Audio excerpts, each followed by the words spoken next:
Good evening, ladies and gentlemen. Jai Hind.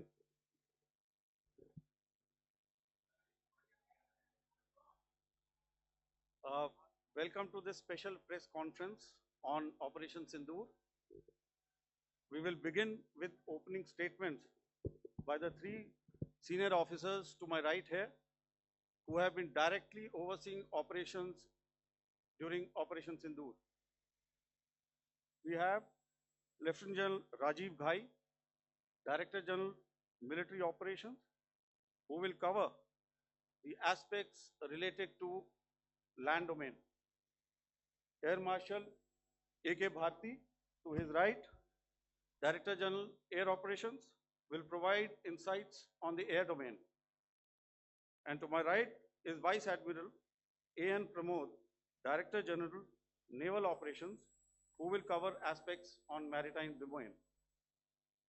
Following their briefings, we will move on to the question answer session. I now request the DGMO to commence the opening brief. Thank you, Sandeep. A very good evening to all of you, ladies and gentlemen. You are all by now familiar with the brutality and the dastardly manner in which 26 innocent lives were prematurely terminated at Pahalgam on the 22nd of April. When you combine those horrific scenes and the pain of the families that the nation witnessed with numerous other recent terrorist strikes on our armed forces and defenseless civilians, we knew that the time had arrived to make yet another compelling statement of our resolve as a nation. Operation Sindoor was conceptualized with a clear military aim to punish the perpetrators and planners of terror and to destroy their terror infrastructure. What I do not state here, of course, is the often stated determination of India and its intolerance to terror. It set into motion a very diligent and microscopic scarring of the terror landscape across the borders and the identification of terror camps and training sites. The locations that emerged were numerous, but as we deliberated more, we realized that some of these terror hubs were now bereft of any presence and had preemptively been vacated, fearing retribution from us. There was also a term of reference and our own binding self-imposed restriction to target only terrorists and thus prevent collateral damage. There were 9 camps that you are now all familiar with, which were confirmed by our various intelligence agencies to be inhabited. Some of these were in PoJK, while there were others that were located in the Punjab province in Pakistan. Nefarious places such as Muridke, the hub center of the Lashkar-e-Taiba, has over the years bred infamous characters such as Ajmal Kasab and the likes of David Headley. What followed was a careful scrutiny of each of these sinister locations, their layout, configuration, even the type of construction in each structure, and the terrain obtained around these. This was with an obvious intent to deduce and identify the exact vector that was required for their neutralization, as also the eyes in the sky that we would send up to ensure that we brought back evidence that we had indeed targeted what we set out to. The precise images of these engagements on that fateful and historical night have already been showcased during the first press statement on the 7th of May that was helmed by our Foreign Secretary. I have no doubt in my mind that we achieved total surprise And those strikes across those 9 terror hubs left more than 100 terrorists killed, including high-value targets such as Yusuf Azhar, Abdul Malik Rauf, and Mudassir Ahmed that were involved in the hijack of IC-814 and the Pulwama blast. The line of control was also violated soon after by Pakistan, and the erratic and rattled response of our enemy was apparent from the number of civilians, inhabited villages, and religious sites such as Gurudwaras that were unfortunately hit by them, leading to a sad loss of lives. The Indian Air Force played a major part in these strikes by engaging some of these camps, and the Indian Navy provided wherewithal in terms of precision munitions. The Indian Air Force obviously had their assets up in the sky, and I will here request Air Marshal Bharti, the Director General of Air Operations, to detail for you the methodology that the men in blue adopted to successfully manifest this mission. Thank you, Rajiv. A very good evening, ladies and gentlemen. It indeed is a difficult time that we have to come here like this and brief you. We could have done without this, but we had no choice. As the DGMO has detailed, the event was precipitated by the dastardly act at Pahalgam. The sequence of events have already been detailed. We carefully selected the targets, and out of the 9 selected targets, the target systems that were given to the Indian Air Force were the notorious training camps at Bhavalpur and Muridke, these being further from the international boundary. Through critical target system analysis, we analyzed what was to be done to annihilate these targets and plan to engage these targets with precision air-to-surface guided munitions so as to avoid collateral damage. The modalities of planning process I will not go through at this instant. However, what I would like to show you is the results that we achieved through our targeted airstrikes. Could I have the second slide, please?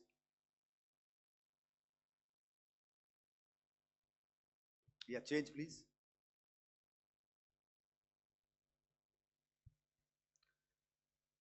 Okay. This is what the terror infra at Muridke looks like. If you see, north is as indicated, and to the right is east, where the international boundary lies. Could we have the next slide, please?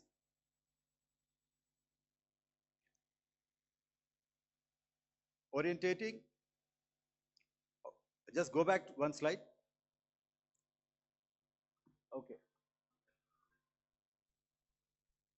Please have a look at this red building, the series of buildings out here,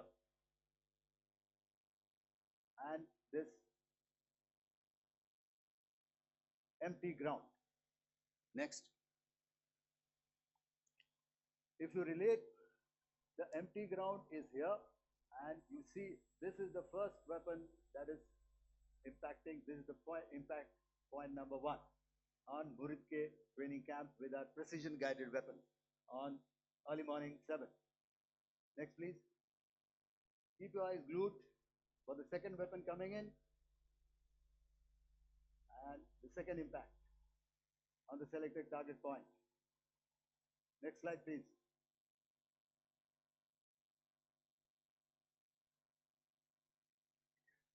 Third weapon, third impact.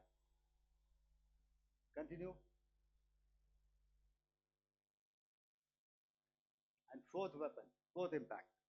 So through these targeted and precision targeting, we addressed the target at Muridke, which was the turning infrastructure. Can you hear me? All right. Okay, I'll come closer to the mic. Now we go to the next target, which is the Bhavalpur training camp. Next slide, please. Okay, just wait. So the effect, if you see, the impact point, if I can point out, this is the impact point. The ammunition has gone through the roof and it has created a blast inside, the photographs of which you would have, all of you would have seen. And the red building, after that, there was this double-story building. It has been completely decimated by precision targeting. Next, please. The target system, which was in the north, a series of buildings. I'll show you how it looked. Next. Completely destroyed by our precision targeting. Next. Now coming to Bhavalpur, this is the target complex that we are dealing with, a fairly large target complex. So we had to carefully choose the points that we needed to address, which were high value and which would meet our stated objectives of eliminating the terrorists. I would like to draw your attention to this red canopy, and in relation to that, I would cover the targets. One target system is a series of buildings here, other one here, and other one out here. Next slide, please. This is how it looked before, and this is how the building looked after the impact of the weapon, and orientation in relation to this red canopy you can see here. Next, please. Before, next, and after. The roofs have completely collapsed. Next. This is the target system. Next. Precision targeting, and we have achieved our objectives here. Next. All right. So that was what we did on the 7th. Our objective was to address these two terrorist camps, and that we did with precision. And thereafter, we maintained a robust air defense posture, because remember, our objective was to target the terrorists and terrorist infrastructure, not any other infrastructure, not the Pakistani military, not the Pakistani any other infrastructure. So that is what we have maintained on the 7th of May. However, what we saw in the evening of 7th of May, we were saturated with a raid of Pakistani unmanned aerial vehicles and small drones. And these came in waves in our civilian areas, over our military installations, and all of them were successfully intercepted. Few of them did manage to land. However, there was not much damage that they did. And we have our robust counter-US hard kill and soft kill systems which did the job. However, the difference here was that we had targeted the terrorists. The adversary now has targeted our civilians and the military infrastructure. So it had to be responded to. So in a quick and calibrated response, that very night, we struck their radar installations at Lahore and close to Gujranwala, the LYT installation, to indicate to him that we are ready, yet we do not want to escalate. Our fight was with the terrorists and not with the Pakistani military establishment. Thank you.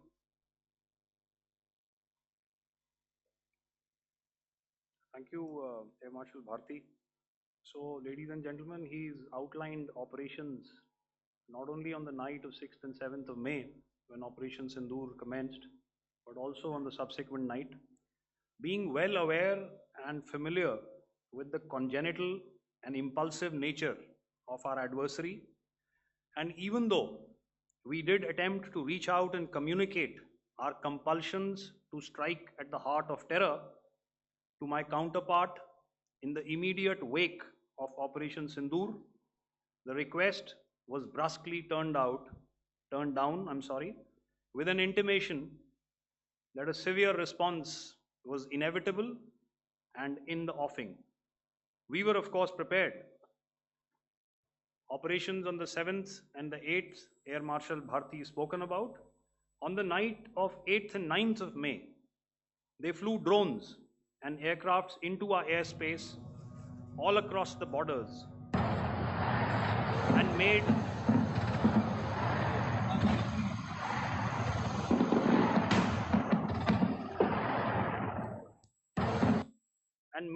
largely unsuccessful attempts to target numerous military infrastructure. Violations on the line of control by Pakistan also commenced yet again and precipitated into fierce arty engagements. The air operations on the night of 8th and 9th of May, I'll yet again request the DG Air Operations to cover.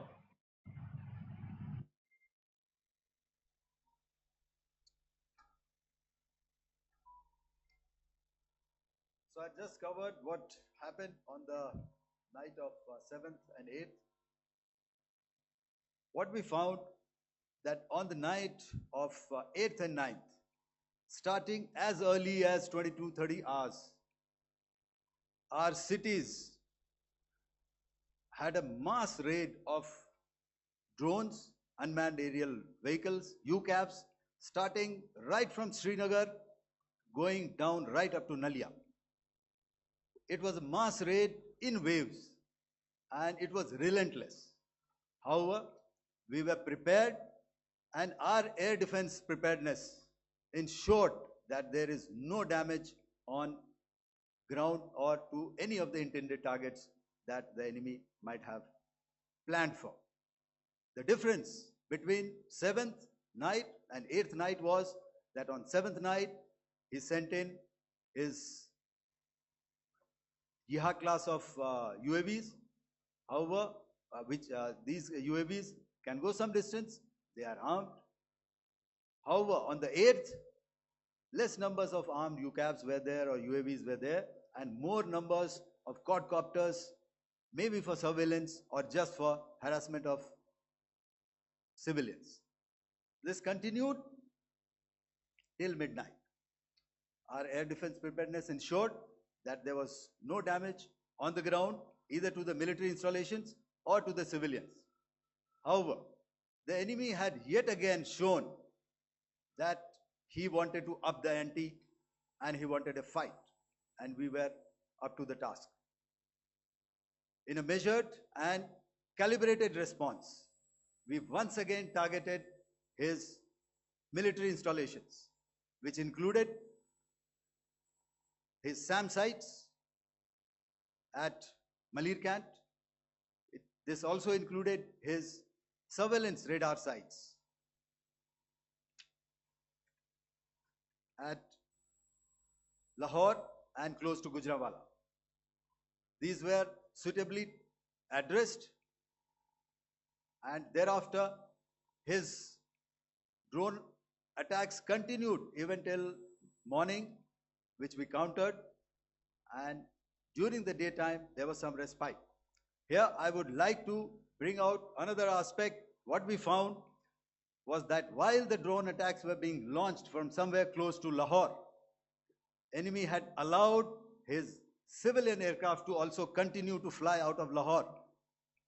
Not only his own aircraft, but international passenger aircraft, which is quite insensitive, and we had to exercise extreme caution, even at the cost of some tactical disadvantage, to ensure that there is no damage to any of the civilian aircraft.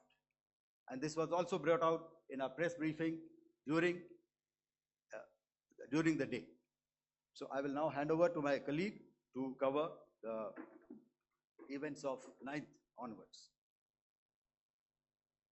On land, we also undertook certain measures such as deployment of air defense and electronic warfare assets to establish an integrated grid with the Indian Air Force, and I have seen and heard some of you wax eloquent about the benefits of such an architecture when it comes to negating and combating air intrusions.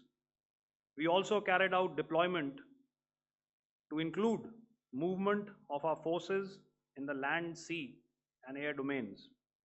The night of the 9th and the 10th of May saw similar intrusions by drones and aircrafts, and this time there was a concerted effort to target airfields and some very, very important logistic installations, albeit yet again unsuccessful and denied gallantly and efficiently, I must say, by the integrated Indian Air Force and Indian Army Air Defense.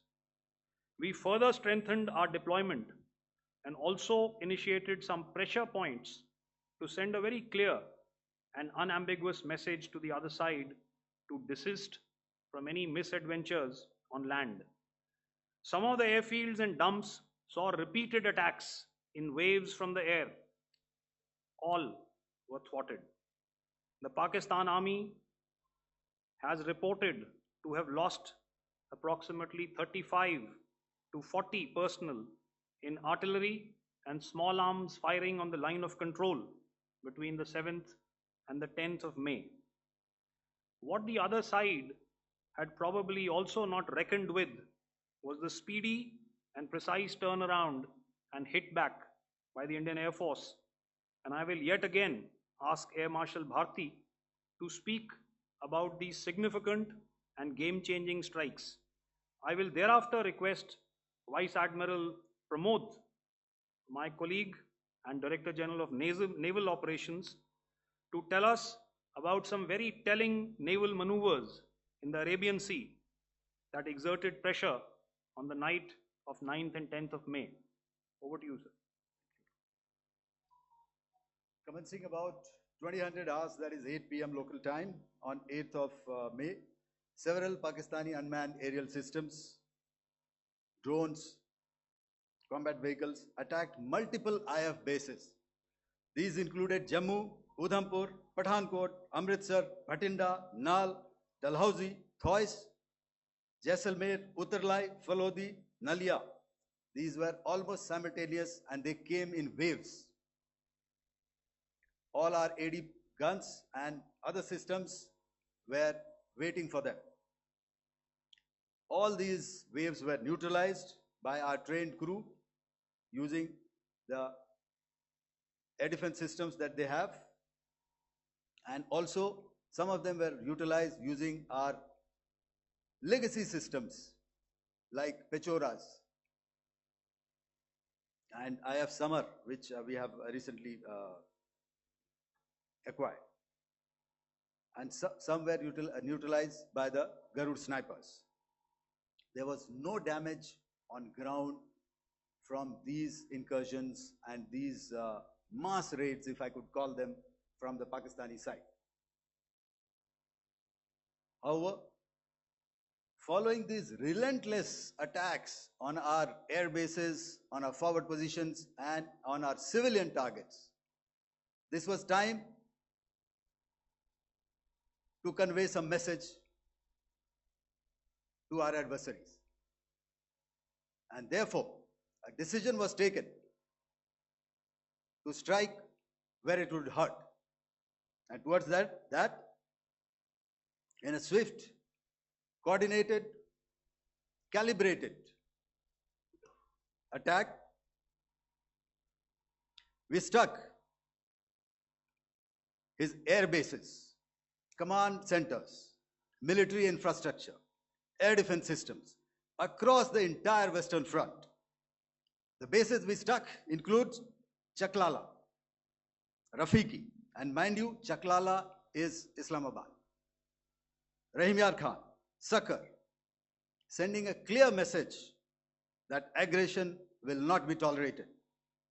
This was followed by strikes at Sargoda, Bholari, Jacobabad.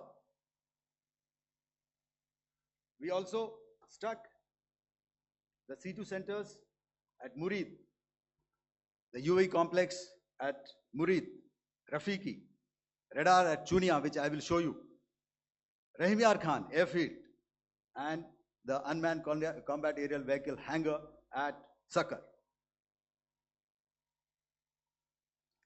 I would like to reiterate here that we have the capability to target every system at these bases and more.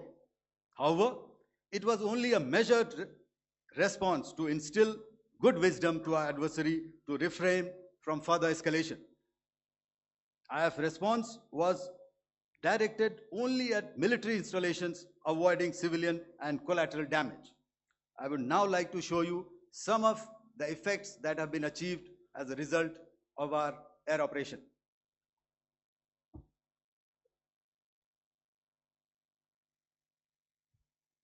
Here is the Pasroor air defense system. If you could see, zoomed up view. This is the radar mounted on a high tower. And after the strike,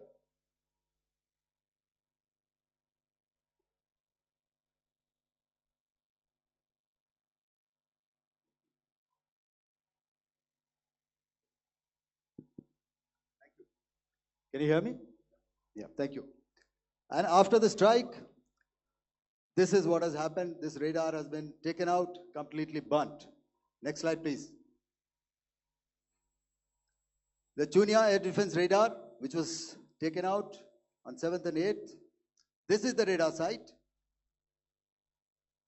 A blown up photograph, once again, on a tower. Not very clear, but what you see very clearly is the after effect after we have stuck. The radar head has been completely decapitated. Next slide, please. Arifwala air defense radar. In this complex, you see how it looked before, blown up image, and after really blown up.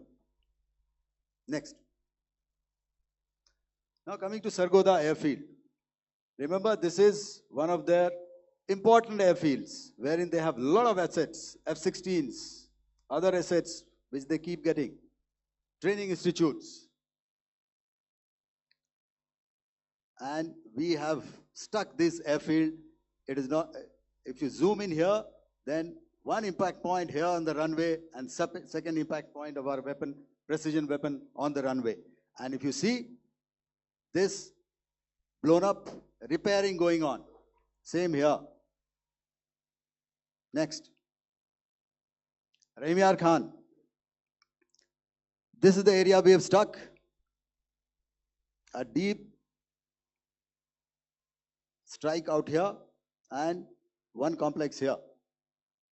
So this is how it looked before, and same, you see a big crater, another crater here, and this complex after strike neutralized.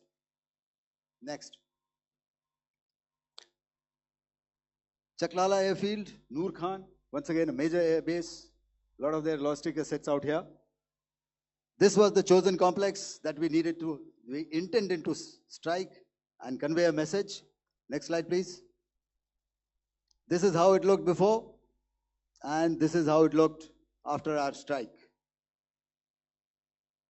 Next. Sakar. We chose the radar site at Sakar. This is the radar site, and after it was struck, this is the aftermath, completely burnt out. Next, please. Aircraft shelter. This is how it looked before the strike, and this is how it looked after the strike.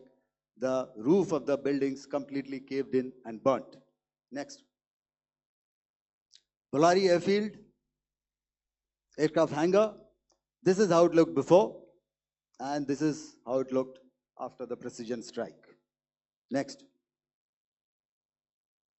Jacobabad, aircraft hangar, and this is how it looked after. Next. So what I'm trying to convey here, ladies and gentlemen, is to start with, Our fight was neither with the Pakistani military nor with anybody else who's there on the other side. Our fight was with the terrorists. We neutralized the terrorists that we selected to be neutralized, and thereafter we only maintained the air defense posture. However, we were relentlessly pounded by waves after waves, night after night, by his UCAVs, by his drones, and by his other unmanned aerial systems. And that left us with no choice but to retaliate, and yet our retaliation was calibrated, it was graduated, and it was proportionate. Thank you.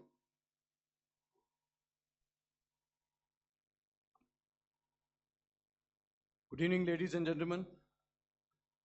In the aftermath of the cowardly attacks on innocent tourists at Pahalgam in Jammu and Kashmir by Pakistani-sponsored terrorists on 22nd April, the Indian Navy's carrier battle group, surface forces, submarines, and aviation assets were immediately deployed at sea with full combat readiness in concert with the joint operation plan of the Indian Defence Forces.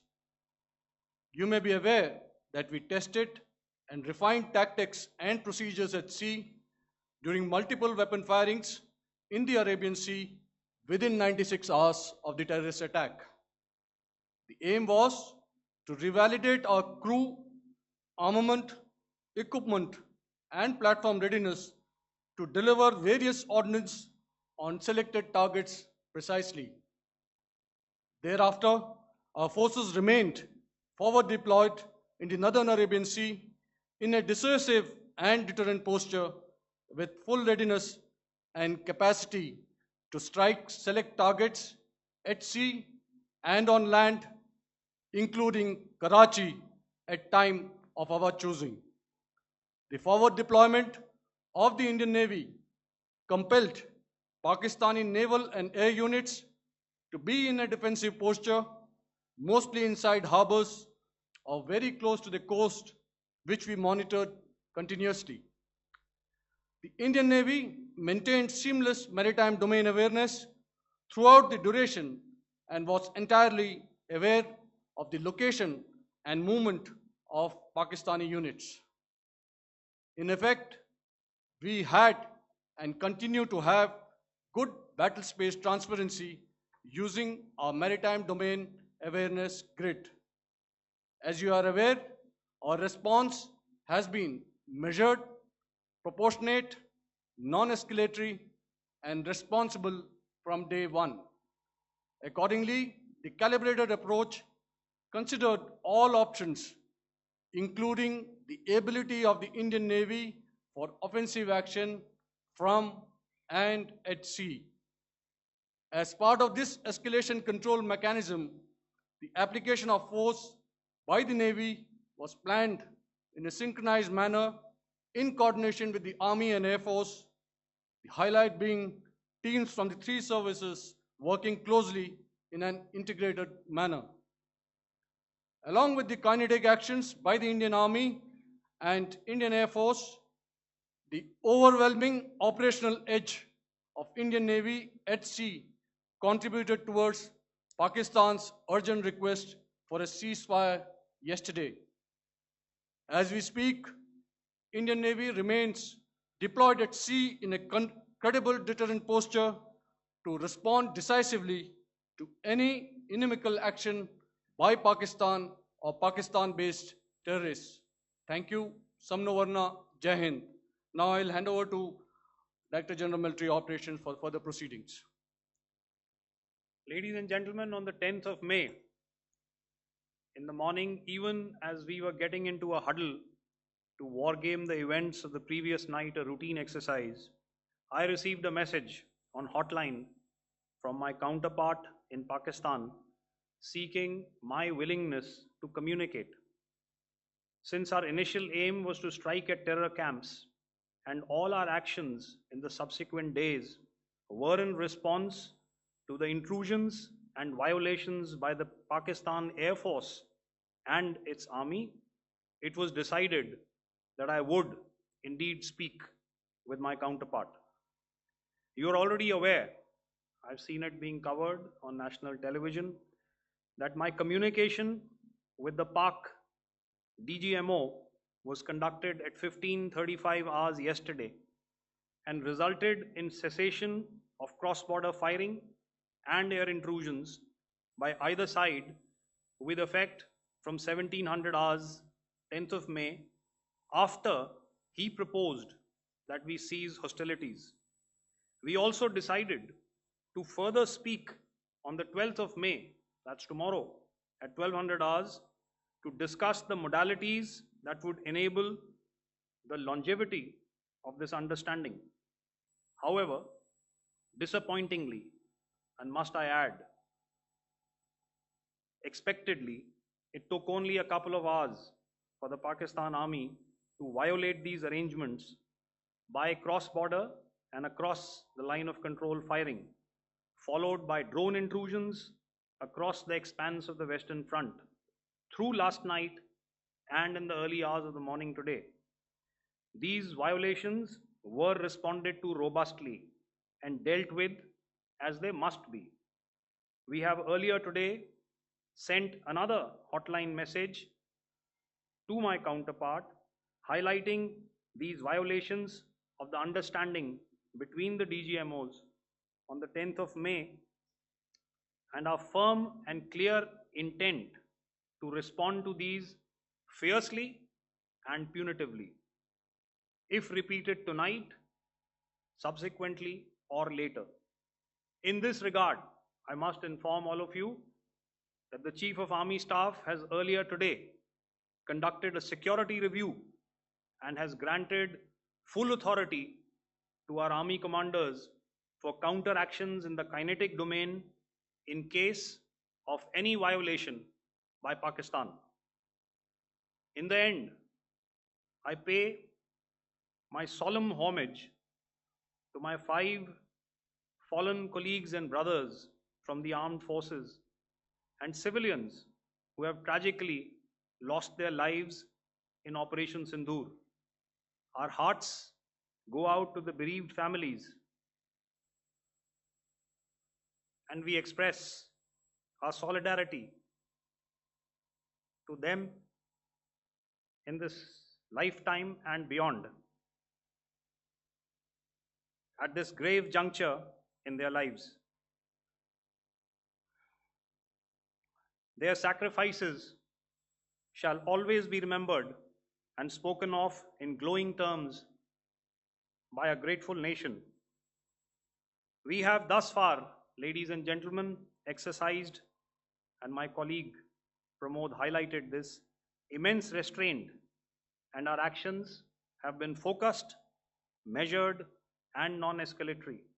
However, any threat to the sovereignty, territorial integrity, and safety of our citizens will be met with decisive force. Jai Hind. Okay, ladies and gentlemen, we are now open for questions. All right, now since I would not know all of you, I would expect you to please raise the placard or your hand, and once I indicate, I expect you to please give out your name and the media group that you belong to. Keep your questions short so that we can take as many questions as possible. Also, ladies and gentlemen, kindly bear in mind that confidential aspects may not be answered by the 3 DGMOs. Right. I've got a lot of hands here. Let me start from the left. Left foot always in front when we start marching.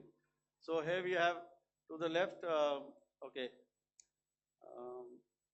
yeah, 238.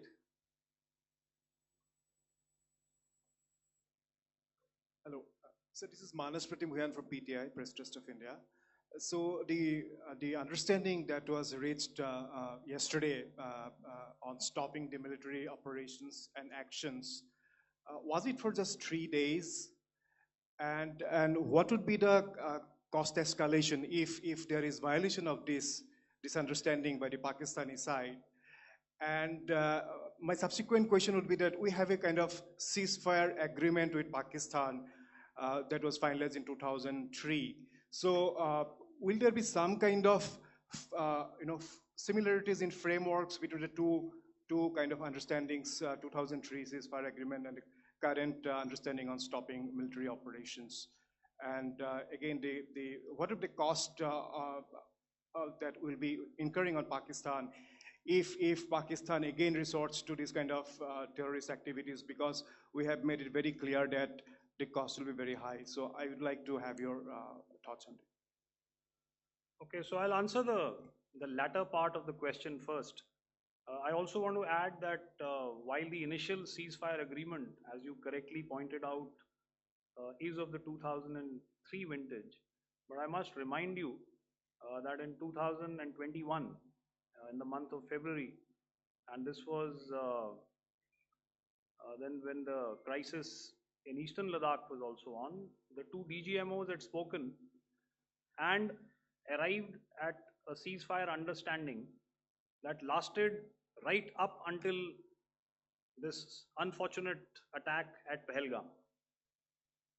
Once our Foreign Secretary had announced the decisions of the CCS in the immediate wake of that attack, he had announced certain measures, and then of course Pakistan had in turn made its own announcements. Since then, there have been certain violations of this ceasefire understanding, and of course after the 7th of May, like I pointed out during my statement, that there have been numerous violations on the line of control especially, and of course along the international boundary by the Pakistan Army and the Pakistan Air Force. This understanding that we spoke about yesterday, no, it was not for 3 days. It was first to stop aggressive and hostile activities immediately, let that order and direction settle down for about 36 hours, and thereafter discuss modalities, like I said, to ensure its longevity. That is tomorrow on the 12th of May. But unfortunately, we had a violation starting at approximately 1900 hours last night, and we've sent a communique, like I said, to the Pakistan Military Operations Directorate, and we will await what happens tonight. All right. The cost escalation, I mean, I'll leave it to your best imagination.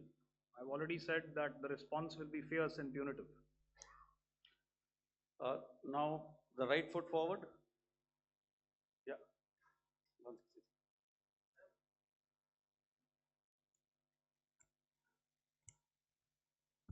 Sir, I'm Ajit Dubey from ANI, sir. Sir, my question is that you talked about the loss of lives to the Pakistan army, that was around 35 to 40 kills secured by the Indian army. Sir, can you tell us what would be the total loss of life to the Pakistan army in both army and air force attacks, sir? And how good was the performance of the BrahMos, Scalp and the S-400 during the operations? And sir, since we have sir, just one line. No multiple questions, please. Sir, all right. And since sir, we have achieved such a spectacular, we have made good achievements in this entire operation. Can we say that we have emerged victorious, or we have a big upper hand over the Pakistanis in this entire conflict? Thank you very much, sir. So I'll answer the question about the loss of lives on the other side. Of course, there are various means to ascertain that number. There is information from various agencies that come in. There are, of course, on the line of control, other ways to find out as to what has been the effect of what you are doing there in ceasefire violations. So therefore, I mentioned 35 to 40 on the line of control, and please remember that once Operation Sindoor was launched, the responses of the Pakistan Army were also on Indian Army or the Indian Armed Forces infrastructure. Let me put it that way. So that's why I did not cover casualties of the Pakistan Army, at least in the initial phases of battle, because those were not our targets. Our targets were terror-oriented, and of course later, once they launched air intrusions and air operations on our infrastructure, we've used heavier weapons, and of course there would have been casualties, but those are still being assessed. The effects of the weapons that you mentioned, I will request Air Marshal Bharti to apprise all of you about those. Good evening, Mr. Ajit. How are you? Ajit, okay, you're meeting after some time.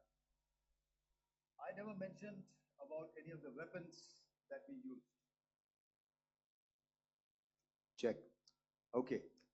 What I was saying, that I never mentioned of any of the weapons, the caliber that we used. All right, so we'll leave it at that. Those are matters of operational details which I would not like to go into. But suffice to say that whatever methods and whatever means we have chosen, it had the desired effects on the enemy targets. How many casualties? How many injuries? Well, to start with, our aim was not to inflict casualties, but in case there have been, it is for them to count. Our job is to hit the target, not to count the body bags. And the last part of your question, I wonder if you read out the tweet on ADGPI at midnight once we'd done what we had to in Operation Sindoor. And that's credit to my friend here on the left. Justice has been served, Ajit. That is all that I will say.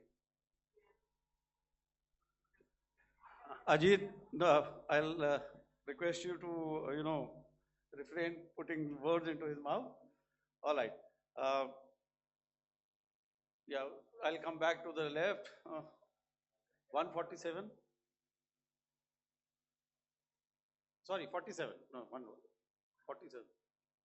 Did I see it here or? Yeah.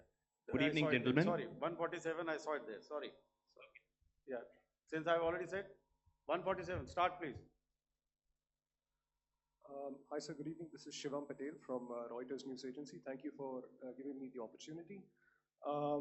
My question, sir, is how many military targets did Indian Armed Forces strike in Pakistan in response to the attacks from Pakistan? How were these targets selected? And how many troop casualties have been there in total on both sides, if you give details? Thank you. I'm sorry, where are you? I haven't spotted his. His to the right. Okay. Can you just repeat that for me, please? Sure, sir. So my name is Shivam Patel. I'm from Reuters News Agency. My question is, how many military targets in total did the Indian Armed Forces strike in Pakistan in response to the attack from Pakistan? How were these targets selected? And how many troop casualties have been there on both sides, if you can? So you're speaking of the targets that I mentioned in the wake of the attack at Pahalgam, right? Yeah, I think it's amply clear to everybody here that the Pakistan Army has not crossed the international boundary, neither in the plain sector nor on the line of control.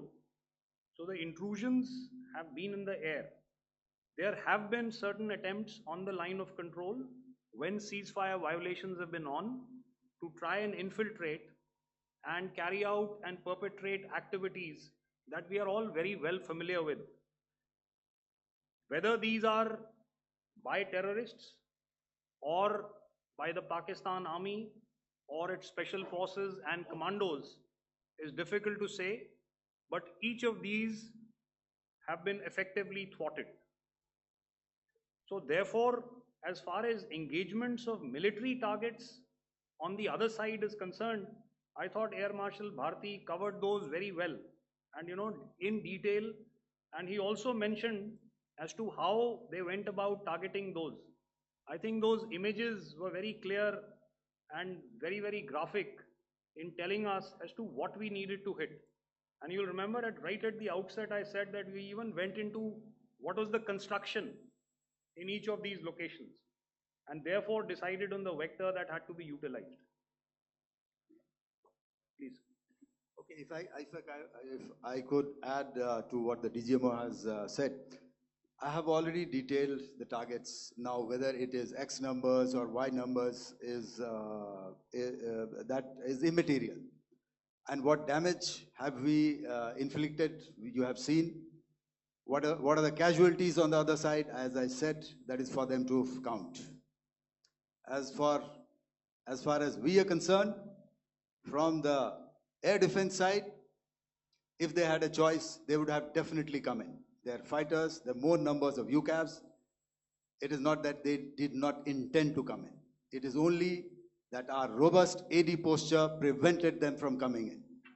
So that must be known, and that must be realized by all the audience here. Yeah, I'll come to the left now, 24.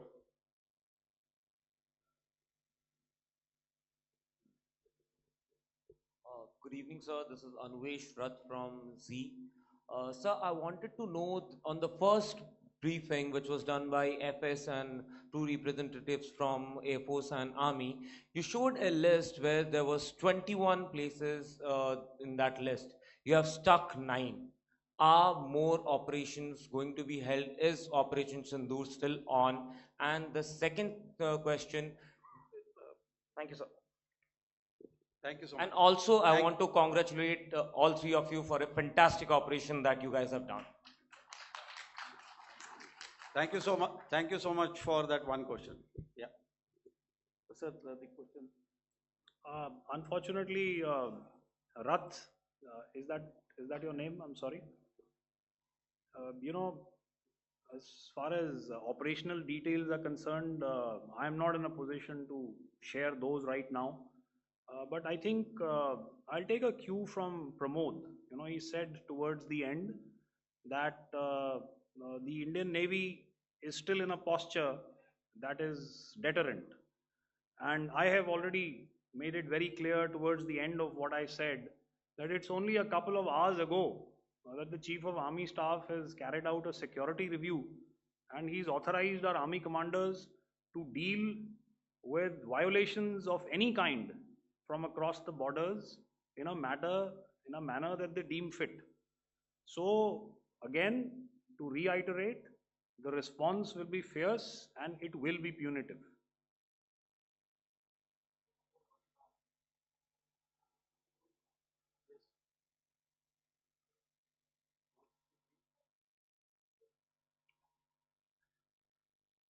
I'll go back this side now. Yeah, 255. She said middle wale kya karenge, so 255. Oh, sorry. Good evening, sir. Yeah, I'm Shailesh from National Defense. Please allow me, first of all, to pay my gratitude for protecting us Indians. Thank you very much. Sir, since the enemy has been talking about taking down our aerial platforms, it would be deemed fit in case we can reveal that we have taken down their fighter jets. What could be the number? Though you said that they may be not good to reveal the platforms, but since this has come from various quarters in Pakistan, so I believe that we need to answer, in case if you can, sir, if you may allow. The question is for me? Yes, sir. Okay, and if I get it right, you want to know how many of their planes we have downed? Yes, sir. Yes, sir. All right. See, as I said, their planes were prevented from coming inside our border. All right. So we do not have the wreckage with us, but definitely we have downed a few planes. Numbers, we would not like to hazard a guess out here. Okay. I have the numbers, okay, and we are getting into the technical details of it to establish it. So I would not like to put a figure at this time, but definitely there are losses from their side which we have inflicted. Were they fourth generation plus, sir? No, See, sir, you're putting words into my mouth. Why do you Sir, say fourth generation? Let us make it high tech. Thank you so much. Sir. all Thank right. Yeah, 163.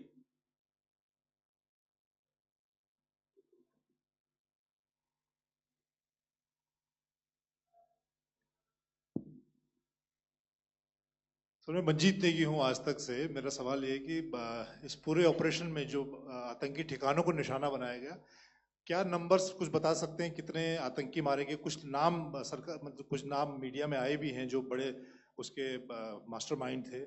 और एक सवाल जो आज air force ने भी tweet किया कि operation सिंदूर अभी जारी है और सरकार की तरफ से भी कहा गया।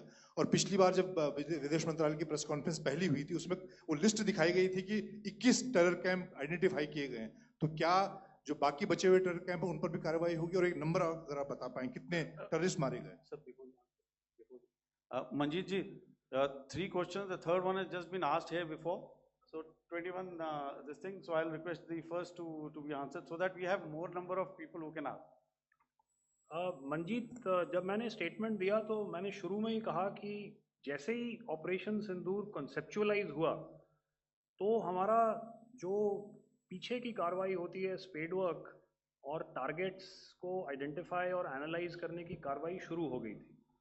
मैंने जब स्टेटमेंट दिया तो मैंने बताया कि बहुत सारे थे, हमने 21 दिखाए होंगे और भी हैं, लेकिन वो लिस्ट फिल्टर करते करते 21 तक पहुंची। अब क्या आगे एंगेज किए जाएंगे? अगर ज़रूरत पड़ेगी तो ज़रूर एंगेज किए जाएंगे, लेकिन मैंने बताया कि इस समय जो इंट एजेंसीज ने हमें बताया कि फलाने कैंप में प्रेजेंस है, हमने उनको एंगेज किया। कुछ नाम मैंने लिए, कुछ नाम अभी पुख्ता किए जा रहे हैं। मैंने आपको बताया कि जो इंट एजेंसीज ने अभी तक असेसमेंट किया है उसमें उन्होंने कहा है कि तकरीबन 100 से ज़्यादा मारे गए हैं। और एक आज आपने तस्वीर भी देखी कि काफ़ी प्रोमिनेंट जो फ्यूनरल था, काफ़ी प्रोमिनेंट एक जो हस्ती हैं वो ऑर्गेनाइज कर रहे थे, और उस फ्यूनरल में और कौन कौन लोग अटेंड कर रहे थे वो तो आपने देखा ही। तो आप लोग सब समझदार हैं और मुझे ये कहने की ज़रूरत नहीं है कि इन लोगों को कहाँ से सपोर्ट मिल रहा है। अगर नहीं मिल रहा होता तो ऑपरेशन सिंदूर नहीं होता, तो उसी की वजह से है ये ऑपरेशन। तो मेरे ख्याल से मैंने आपके सारे सवालों का जवाब दे दिया। Ma'am, sir next is from 17। Sir मेरा नाम अंजू निर्वाण है, TV9 भारतवर्ष से। सर मेरा सवाल ये है कि ऑपरेशन सिंदूर में हमारी जो इंडियन नेवी है उसके बारे में सर थोड़ा सा बताएं कि किस तरह की उसकी भूमिका रही, क्योंकि हमने इस दौरान सर देखा कि बहुत सारी स्पेकुलेशन भी रही और ये बोला गया कि कराची तक हमारी नेवी ने ऑपरेशन किया है। तो सर इस पे थोड़ी सी क्लैरिटी चाहिए। और सर हमने कौन कौन से फाइटर एयरक्राफ्ट डाउन किए हैं, अगर उसका भी थोड़ा सा क्लैरिटी मिल जाए तो अच्छा रहेगा। तो मैं आपका पहले सवाल का जवाब दूंगा। I will make few sentences and leave it for your imagination. First of all, as I mentioned, we have quantitative and qualitative edge to deliver a massive blow to our adversary, and we completely dominate in the maritime front.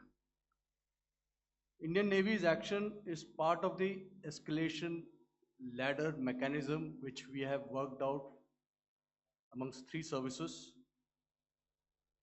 This time, if Pakistan dare take any action, and Pakistan knows it, what we are going to do. That's all. आपके सवाल का जवाब मैं पहले दे चुका हूं। आपके सवाल का जवाब मैं पहले दे चुका हूं, इसलिए मैं बस उस तक ही सीमित रखूंगा और इतना कहना चाहूंगा कि आने वाले दिनों में आपको खुद ही पता चल जाएगा और ऐसी बातें छुपी नहीं रहती हैं, तो पता चल जाएगा। So at this time we'll just let it be. Okay, ladies and gentlemen, we have 1 or 2 more questions, sir. So Please, please, they are going to be outside. You can speak to them there also. 104. 104.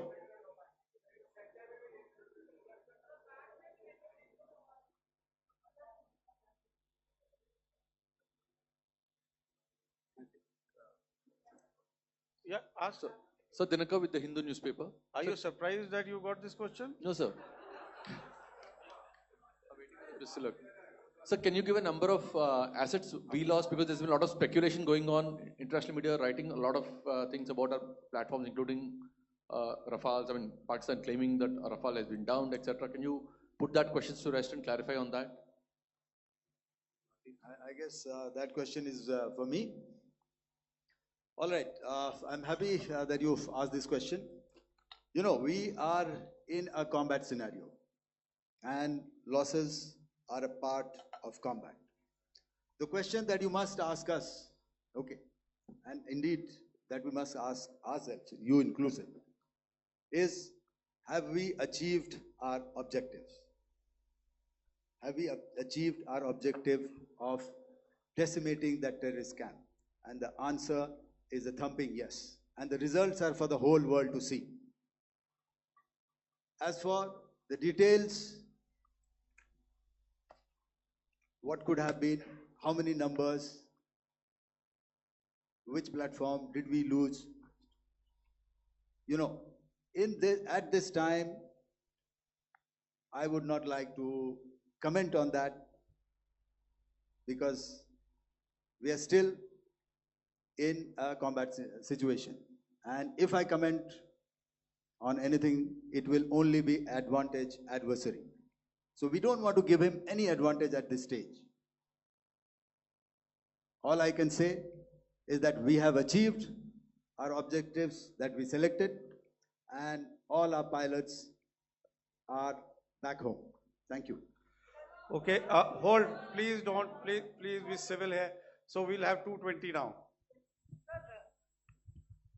Hello sir, this is Anita Chaudhary sir from Swadesh newspaper. मेरा सवाल है, क्योंकि ये हमारे जो पहले जो action रहा वो आतंकवाद के खिलाफ रहा, तो आतंकवाद में अजहर मसूद की तरफ से एक बयान जारी किया गया था जिसमें उन्होंने कहा कि हम इसका बदला लेंगे और जाज रुलाएंगे। तो क्या अगला, अगर खुदा न खास्ता अगला टेरर अटैक किसी भी तरह का होता है, तो क्या उसे एक्ट ऑफ वॉर में हमारी तरफ से लिया जाएगा और उसका क्या माकूल जवाब दिया जा सकता है? मेरा इसमें सिर्फ एक ही जवाब है आपके लिए कि हमने अपनी कार्रवाई करी। हमने उसके बाद मैंने अपने स्टेटमेंट में भी बताया कि ये कम्युनिकेट करने की कोशिश करी कि हमने इस तरीके से ये जो स्ट्राइक्स हैं वो क्यों की। लेकिन जो हमारा एडवर्सरी है उसने जैसे मुनासिब समझा वो कार्रवाई करी। तो आपने देखा कि ये जो एक्टिविटीज़ चल रही हैं 3-4 दिन से, ये कोई वॉर से कम नहीं है। नॉर्मल सर्कमस्टांसेस में एक दूसरे देश की एयर फोर्सेस हवा में नहीं उड़ती हैं और एक दूसरे के ऊपर स्ट्राइक्स नहीं करती हैं। हर रात इंट्रूजन्स नहीं होते हैं। लाइन ऑफ कंट्रोल पर सीज फायर वायोलेशंस, आपके एक साथी ने सवाल पूछा था शुरू में, एक सीज फायर अंडरस्टैंडिंग था, वो भी जा चुका है। उस सीज फायर अंडरस्टैंडिंग के जाते जो फायरिंग हो रही है लाइन ऑफ कंट्रोल में, उसमें घुसपैठ की कोशिश हो रही है। आमतौर पर ये घुसपैठ लाइन ऑफ कंट्रोल में टेररिस्ट करते हैं, लेकिन हमें इंफॉर्मेशन है कि हो सकता है ये पाकिस्तान आर्मी की टोलियां भी हों जो हमारे पोस्ट के ऊपर खामी पहुंचाने की कोशिश कर रही हैं। तो ये सारी एक्टिविटीज़ तो वॉर में शामिल हैं। तो ये कहना मुश्किल है कि आगे क्या होगा, वो स्पेक्यूलेटिव जोन में आ जाता है और मैं स्पेक्यूलेट नहीं करना चाहता। हर एक सिचुएशन अलग होती है और उससे एक तरीके से डील किया जाता है। मैं एक सवाल इसका मैं जवाब देना चाहता हूँ, एक मिनट। जो मिलिट्री होता है, our main job is to prevent war and maintain peace and stability. So it is not that our response is a graded response. That means अगर किसी ने किया तो उसको graded उसमें किया। जैसे terrorist action हुआ तो what we did is a terrorist action and then we destroyed all the terrorist camps. उसके बाद आपने देखा कि उनने थोड़ा सा कोशिश किया तो हमारे एयरफोर्स एंड आर्मी ने क्या किया, तो मिलिट्री टारगेट्स हैं उनको उनके ऊपर तोड़ा. So our aim is to maintain peace and tell our adversary that you do this and the response will be bloody. Okay, now as per the, please, we'll have 166 and 25, and after that, no more, please. Sir, this side. Ladies Excuse and me, gentlemen, please Sir. maintain, Sir, I'll this request side, you to sir. please be quiet. Jal Ghai? No. This side, sir. We have only two Sir, questions left, 166. Yeah, please start. So I'm Rahul Singh from Hindustan Times, sir. So, so you were totally on top of the game in the kind of losses you've inflicted on the enemy. I mean, we saw the slides and everything. So it kind of comes across that you were batting it 99 and you decided to declare your innings. What are your thoughts on that, sir? And do you think, are you weighing the option of the Pakistan army using this time, buying this time of the so-called ceasefire, or the understanding? And you talked about how they could not be trusted. So buying time to kind of build up their war reserves, getting stuff from their friends like Turkey or China, are we considering that possibility, sir? Look, see, the call came from the Pakistani side to speak about cessation of hostilities. What pauses mean during such conflicts is known to everybody. You know, I don't want to go into the pros and cons of how preparation for war is made. You know, that is a process in itself. But I think my senior colleague here, the DG Air Operations, spoke, or he alluded at least, you know, to what this operation was precisely and specifically meant for. And I think that's something that we achieved, you know, right at the outset. Had we had the option not to go further, we probably wouldn't have. But we've been compelled to be in this situation. And as you've seen, the armed forces of India, and you know, you've got the three Director Generals sitting here, we are always prepared to face any eventuality.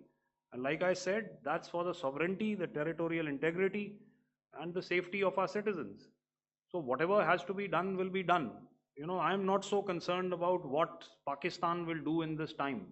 I'm only concerned about what we will do. We have a roadmap and a plan, and we will follow it diligently, and we will follow it to the T. You know, that's the contention that I want to make here today. Ma'am, please. Okay, the last question, and ma'am, 25, she's been asking since the first part. Sir, I'm Nandita. Sir. She's not asking a question. Sir, I'm Nandita Dagar, DAGAR from DD News and DD India. Sir, I wanted to ask you that my question is to General Ghai. Sir, you spoke to your counterpart yesterday and the Pakistani counterpart. Sir, what is the Indian Army's assessment that despite that agreement, that talk that you had, despite that agreement coming into effect at 1700 hours yesterday, why did they violate it? And number two, yesterday at the joint Defense Ministry and Foreign Ministry briefing, Wing Commander Vyomika Singh and Colonel Sofia Qureshi had told us that we have cited the Pakistani troops amassing at the borders and at the LOC. Sir, has that situation changed? Have they withdrawn? And sir, if in case, despite now there is a lull, of course, but if tonight again, if the enemy again carries out shelling and aerial intrusions through drones, what is going to be our response, sir? Thank you. So without outlining the specifics of that response, I've already made it clear that there will be a response, and it will be fierce and it will be punitive. Why the Pakistan army chose the option of violating the understanding that was arrived at earlier yesterday, I think that's a question that we best answered by the Pakistan DGMO. I wouldn't be able to, you know, give you that.